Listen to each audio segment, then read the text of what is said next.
ذرا سوچئے، آپ کو دفن کیے ہوئے ابھی کچھ منٹ ہوئے ہیں، آپ کے گھر والے آپ کو دفنا کے چلے گئے۔ مردہ یہ سوچتا ہے کہ وہ چلے گئے، اصل میں بلکہ اور کچھ ہونا ہوتا ہے۔ آپ سونے گئے، یہ ختم نہیں ہو گیا، اور نہ ہی اندھیرے میں کسی کا انتظار کرتے ہیں، بلکہ آپ پوری ہوش میں ہوتے ہیں۔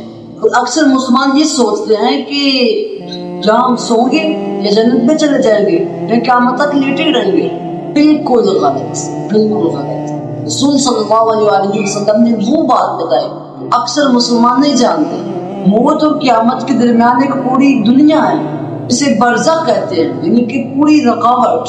7 سٹیجز ہیں، آپ ان سٹیجز میں پوری ہوش میں ہوتی ہیں۔ سب کچھ صحیح بخاری اور صحیح مسلم کی حدیثوں سے آیا ہے۔ رسول صلی اللہ علیہ وسلم نے ہر سٹیج کو پوری تفصیل سے بتایا، کے لیے نہیں بلکہ اپنے آخرت کو تیار کرنے کے لیے۔ اکثر مسلمان نہیں جانتے، موت اور قیامت کے درمیان ایک پوری دنیا ہے، اسے برزخ کہتے ہیں، یعنی کہ پوری رکاوٹ۔ 7 سٹیجز ہیں، آپ ان سٹیجز میں پوری ہوش میں ہوتی ہیں۔ سب کچھ صحیح بخاری اور صحیح مسلم کی حدیثوں سے آیا ہے۔ رسول صلی اللہ علیہ وسلم نے ہر سٹیج کو پوری تفصیل سے بتایا، ڈرنے کے لیے نہیں بلکہ اپنے آخرت کو تیار کرنے کے لیے۔ آئیے میں آپ کو لے چلتا ہوں ان 7 سٹیجوں میں، آخر تک آپ کو پتہ چل جائے گا کہ کیسے تیاری کرنی ہے۔ پہلی سٹیج میں اترنا، مثال رکھیے اہان فوت ہو گیا، اس کے گھر والوں نے اسے دفنا دیا، اہان اپنی گھر والوں کی جانب کی قبر کی آواز سن رہا ہے، ابھی کام ختم نہیں ہوا بلکہ کچھ اور شروع ہوا۔ اس کے روح اس کی جسم کی طرف واپس آ گئے اور وہ اٹھ گیا۔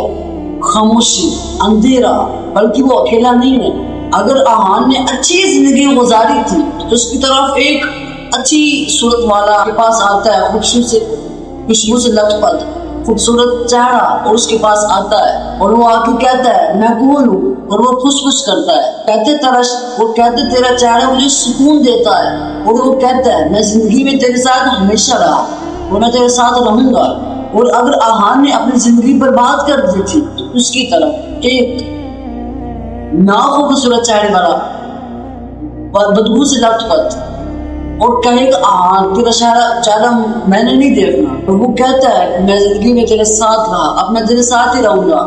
قرآن کہتا ہے ان کے پیچھے ایک رکاوٹ ہے، برزخ، اس دن تک یہ دوبارہ اٹھائے جائیں گے۔ اب اس رکاوٹ میں قید ہے، آگے جو ہوتا ہے وہ سب طے کر لے گا۔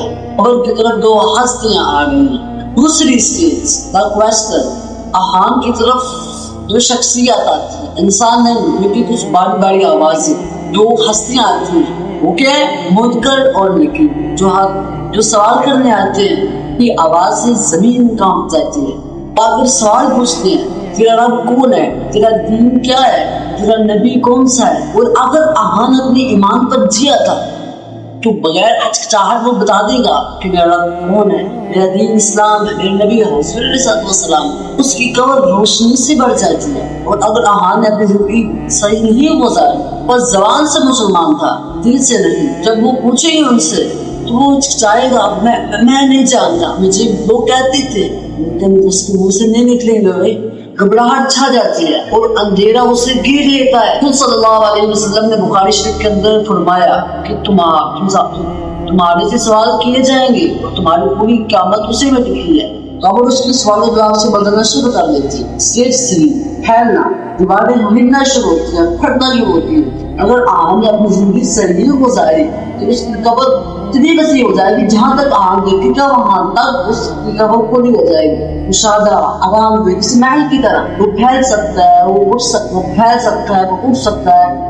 پہلے کچھ دیر مٹی باری لگ رہی تھی، وہ شادہ ہو جائے گی، وہ کھلی ہو جائے گی۔ اگر وہ سوالوں میں فیل ہو گیا، الٹا ہوتا ہے، دیواریں اس کی طرف پھیلتی ہیں، اس کو دباتی ہیں، اتنا دباتی ہے کہ ادھر پسلیاں ادھر ہو جاتی ہیں، اور اس کے ساتھ ہی سکڑ جاتی ہے، اس کی دیواریں چھاتی کی طرف زور لگاتی ہیں، دباتی ہیں اس کو، نہ وہ ہل سکتا ہے نہ وہ بیٹھ سکتا ہے، زمین خود اس کو سزا دے گی۔ رسول صلی اللہ علیہ وسلم نے مسلم شریف کے اندر فرمایا ایک انسان کو تھوڑی سی ہچکچاہٹ ہوتی ہے قبر کے اندر انسانیت کی یاد دلانے کے لیے، پھر وہ کھل جاتی ہے، ماں کی گود کی طرح۔ عمل طے کرتے ہیں کہ آپ کا کون سا حصہ بنے۔